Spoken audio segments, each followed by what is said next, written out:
நாங்கள்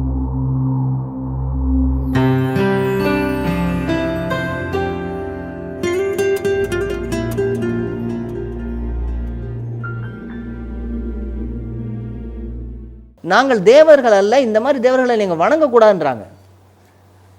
காளைகள், பெருத்த காணிக்கைகள், கொளுத்த போஜனங்கள், பூமாலைகள், பொன்னாடைகள், கட்டவுட்டுகள், கலர் விளக்குகள், வாலண்டியர் சொம்பு தூக்கிகள், சீருடைக்காரர்கள், சீரியல் செட் ரதங்கள்.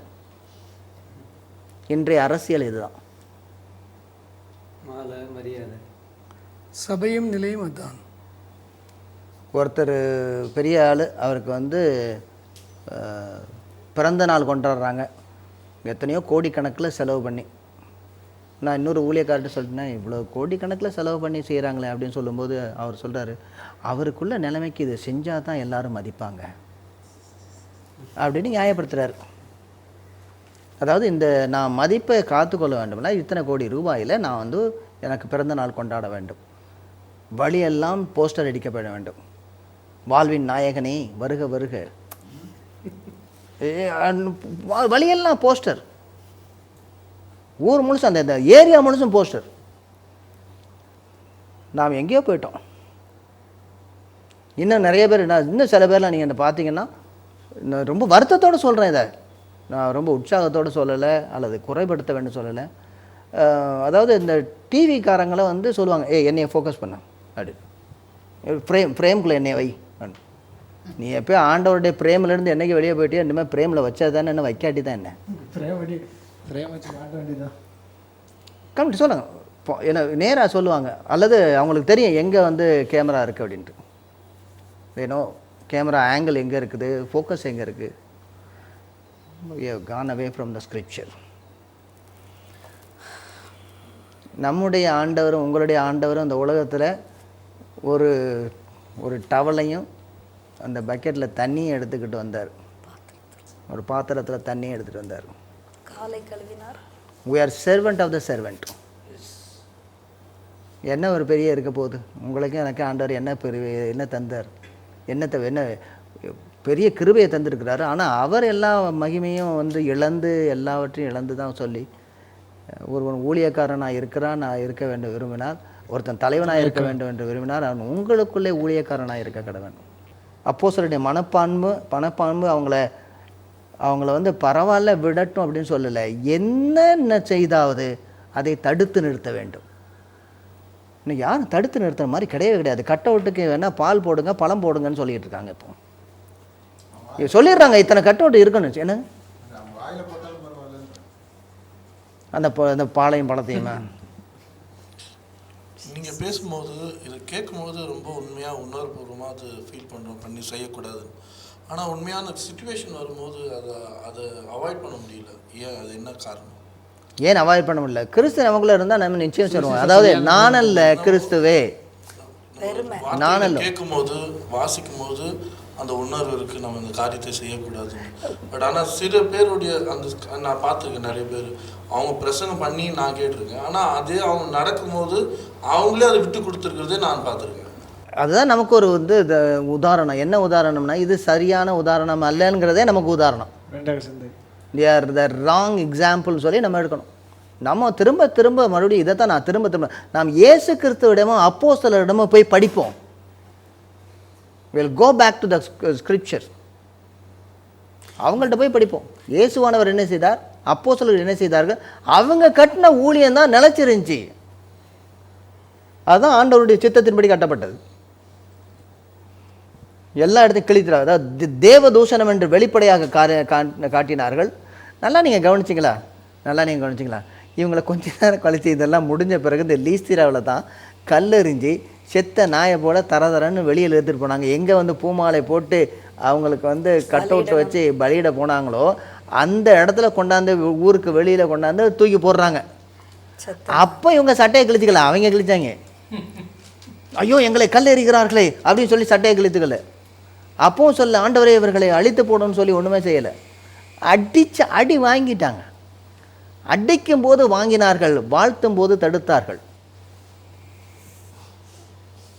இதுதான் வித்தியாசமான வாழ்க்கை. நாம் அடிக்கும் போது என்ன செய்கிறோம்?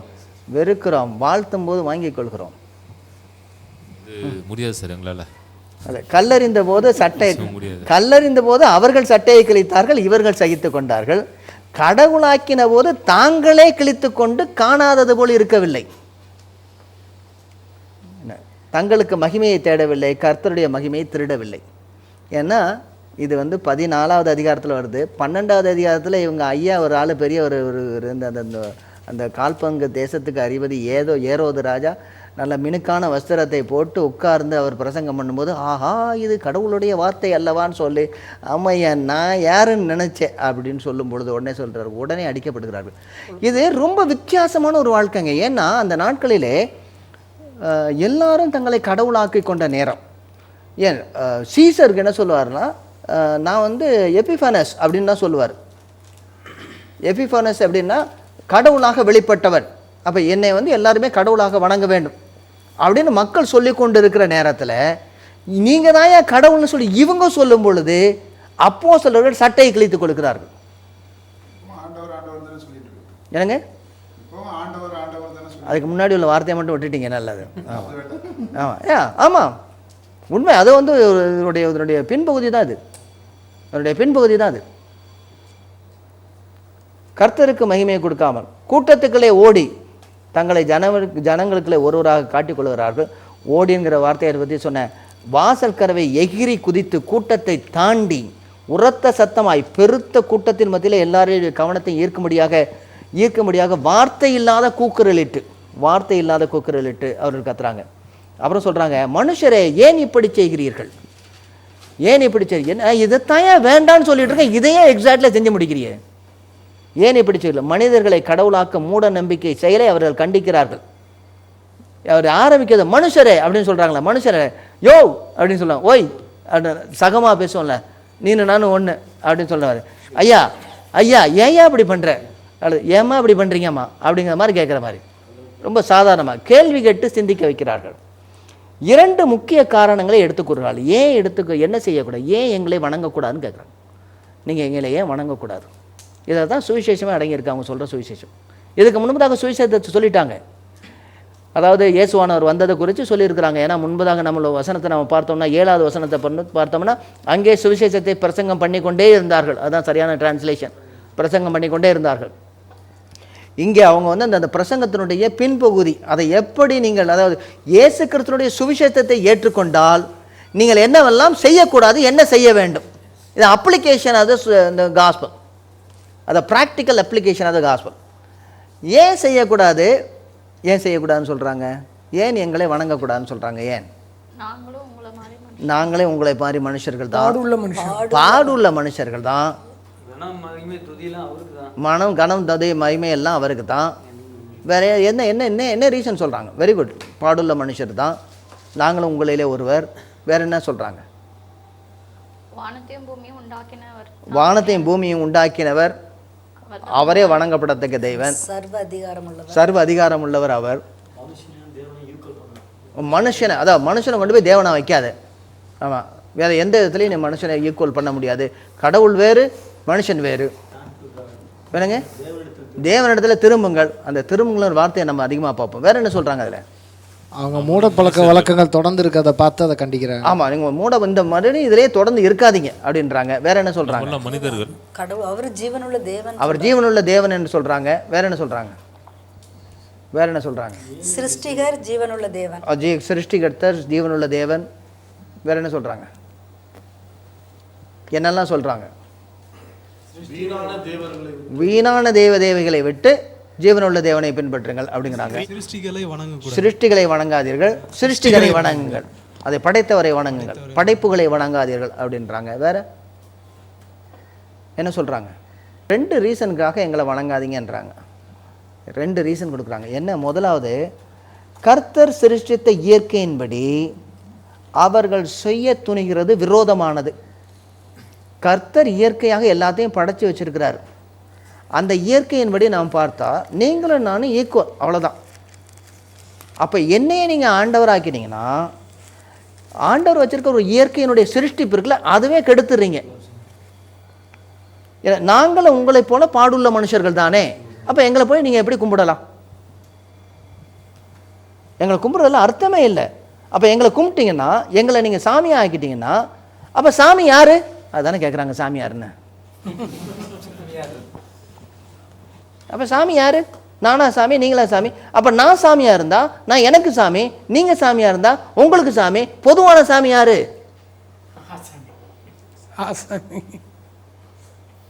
கேள்வி. அதாவது நீங்களும் சாமி, நானும் சாமி. உங்களை பற்றி நான் பேச முடியாது, என்னை பற்றி நீங்கள் பேசுவார். நான் செய்கிறது எனக்கு சரி, நீங்கள் செய்கிறது உங்களுக்கு சரி. அப்போ எல்லாரும் சாமிகள். ஆசாமிகள் கிடையாது, எல்லாம் சாமிகள். நாங்களும் உங்களை போல உள்ள மனுஷர் தானே, மனுஷர்கள் தானே. நாங்களெல்லாம் சிருஷ்டிகள் தான், சிருஷ்டி கர்த்தர் அல்லப்பா. நாங்கள் ஒன்றத்தையும் படைக்கலை, நாங்களே படைக்கப்பட்டவர்கள்.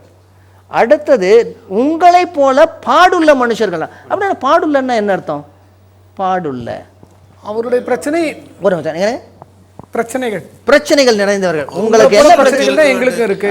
உனக்கு தலைவலி வர மாதிரி எனக்கு தலைவலி வரும். உனக்கு தலைவலி, அவரது சரீரத்தில் உள்ள பாடுகள், அதாவது சரீரத்தில் உள்ள அடுத்த சூழ்நிலையில் உள்ள பாடுகள், எல்லா பிரச்சனைகளும் எங்களுக்கு. உங்களுக்கு ஒரு மனுஷனுக்குள்ள எல்லா பிரச்சனைகளும் எங்களுக்கு இருக்குது. அதாவது உங்களுக்கும் பசிக்குது, எனக்கும் பசிக்குது. கடவுளாக இருந்தால் பசிக்காது. இயேசுவானவர் இந்த மனுஷ உலகத்தில் வந்ததுனால அவருக்கு பசிச்சிச்சு. உங்களுக்கும் பசிக்குது, எனக்கும் பசி. நீங்கள் கீழே விழுந்தா உங்களுக்கும் என்ன செய்யும்? உங்களுக்கும் ரத்தம் வரும், எனக்கும் ரத்தம் வரும். எனக்கு தக்காளி சட்னி வராது. ஈக்குவல் தான் ரெண்டு பேரும். சரி, உங்களுக்குள்ள பிரச்சனைகள், ஏமாற்றங்கள் உண்டு, ஏய்ப்புகள் உண்டு, மன வலி உண்டு, எதிர்பார்ப்புகள் உண்டு, சோதனைகள் உண்டு. இதெல்லாம் உங்களுக்கும் இருக்குது, அதே மாதிரி எங்களுக்கும் இருக்குது. என்ன சொல்கிறாங்க? நாங்கள் ஒன்றும் சூப்பர் அப்போஸ்டல்ஸ் கிடையாதுன்றாங்க. பிறப்பு உண்டு, இறப்பு உண்டு. நாங்கள் யாரு? நாங்களாம் சூப்பர் அப்போஸ்டல்ஸ், இதுக்கெல்லாம் தாண்டிட்டோம்யா அப்படின்னு சொல்லலை. நாங்களும் பாடுள்ள மனுஷன். எனக்கும் தலையை வலிக்குது. எனக்கு ஒரு முள்ளு குத்தி மூணு தடவை நான் கேட்டேன், ஆண்டவர் இந்த முள்ளை எடுக்கிறார். குத்துன முள்ளை எடுக்க முடியல. எனக்கும் பிரச்சனைகள். அவன் சொல்லும் போது சார், இந்த மனுஷன் பேசுவதில் ஆள் பார்த்த ஆளை இருந்த இது உருவ தோற்றமும் அற்பமும், ஒரு சிம்பிள் மேன், இப்படி தான் சொல்லணும் அவட்ட. பவுலடியார் ஒரு சப்ப ஃபிகர். அவர் சொல்ல, நாங்களும் உங்களை போல பாடுள்ள மனுஷன். அவர் செல்ஃபி எடுத்திருந்தால் யாருமே பக்கத்தில் நின்றுருக்க மாட்டாங்க.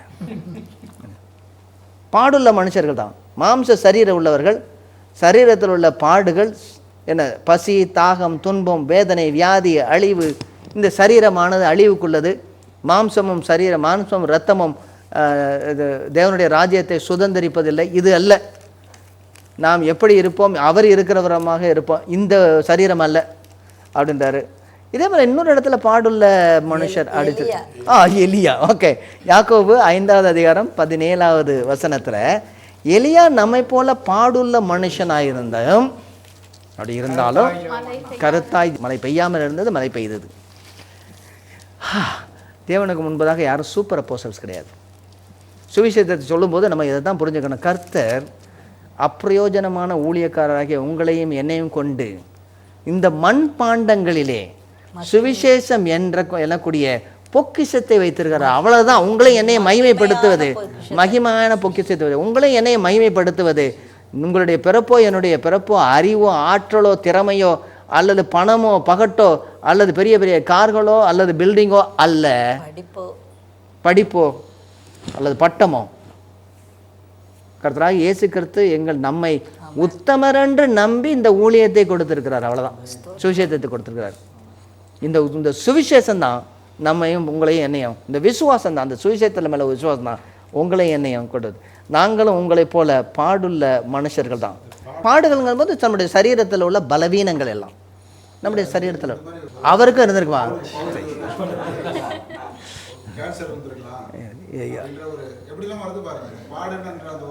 ஓகே ஓகே ஓகே ஓகே பாடுங்கிறதுக்கு ரொம்ப சரியானமாக சொல்ல போனோன்னா, நாம் அன்றாட ஜீவியத்திலே வாழ்ந்து கொண்டு இருக்கக்கூடிய ஒரு சாதாரண மக்களாக இருக்கிறோம். ஒரு நாளும் கர்த்தருடைய மகிமையை திருடவே கூடாதுங்க. கனவுல கூட நினைக்கக்கூடாது. ஏனென்றால் ஆண்டவர் எதை வேணாலும் கொடுக்குறாரு, எத்தனையோ கிருபையில் கொடுத்துருக்கிறாரு. ஆனால் அவருடைய மகிமையை ஒரு நாளும் ஒருவருக்கும் கொடையில. ஊழியக்காரர்களே, நமக்கு இது ஒரு பெரிய பாடமாக இருக்க வேண்டும். பவுலடியார், அடுத்ததாக பர்னபா, 2 பேரும் சட்டையை கிழித்து கொண்டு ஏன் இப்படி செய்கிறீர்கள்னு ஓடினார்கள். நீங்கள் செய்யுங்க பார்த்துக்கணும்னு சொல்லலை. இதுதான் சுவிசேஷத்தினுடைய அடித்தளம். இப்படி வாழும் பொழுது தான் சுவிசேஷத்தை அறிவிக்க முடியும். தொடர்ந்து பார்ப்போம்.